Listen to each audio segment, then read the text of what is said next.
City. Where is the school? It's a chartered school, Florida City, Florida. Florida City. It's near Homestead. Near Homestead. It's a chartered school. And I teach science from 6th through 11th grade. So you're a teacher. that's why I Yes. brought her along. She's teaching science. Yeah. Last year we got introduced to this technology, the method of teaching Fontaine. And they taught us, they introduced that now we need to make students autonomous. And they introduced technology. So I have been trying my best to teach students how to use technology and be independent. But I sometimes I see some students complaining about they say that we want you to stand in front of us and lecture. So how do I convince them that they could do better? Because I have seen results with students. There were students like ESE students, ESOL students. They were in the beginning they were a little bit slow. When they started working on the computers themselves. But then when I saw they did well, better than the other students. I have seen improvement. But how do I convince this group of kids, those who don't want to Reinforce them. Those that use technology more to reinforce it. It's a tool. Reinforce them. The computer doesn't do anything that you don't tell it to do. So, but you have to reinforce that. Okay. You just have to pat them on the back every time they do another process or learn a little more. That's what you're reinforcing. Right. And I felt that is a better method. When they research themselves, they find answers. Because even if as a teacher, if we go wrong, they would be able to find the right answer on the computer. Sure.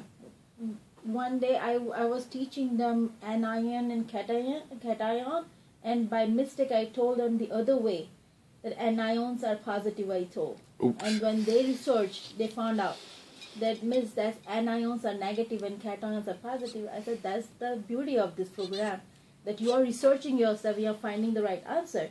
So now no one could give you wrong information. You know the right information.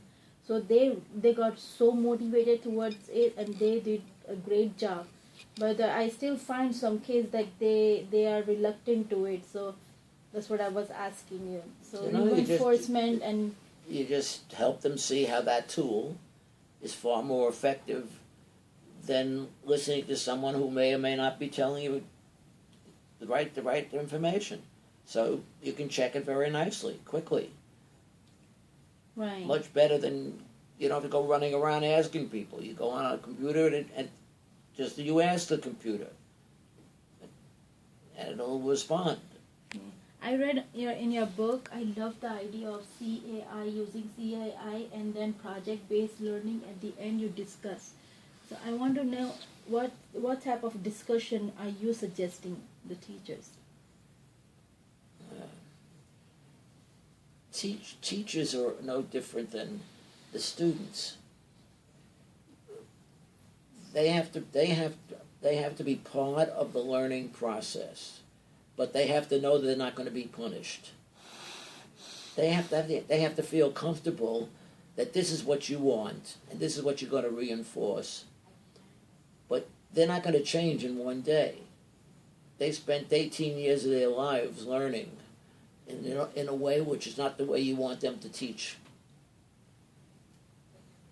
It's like asking the Sunday minister not to preach.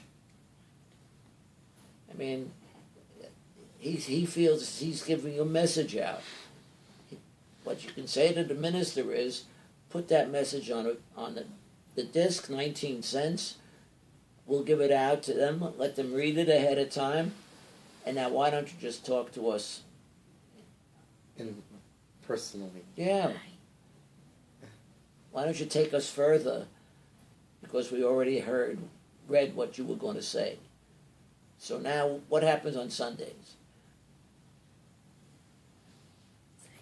I mean, he's got to come up with some alternative because you already read. So how does he use it in his life? What? How does that make me a better person?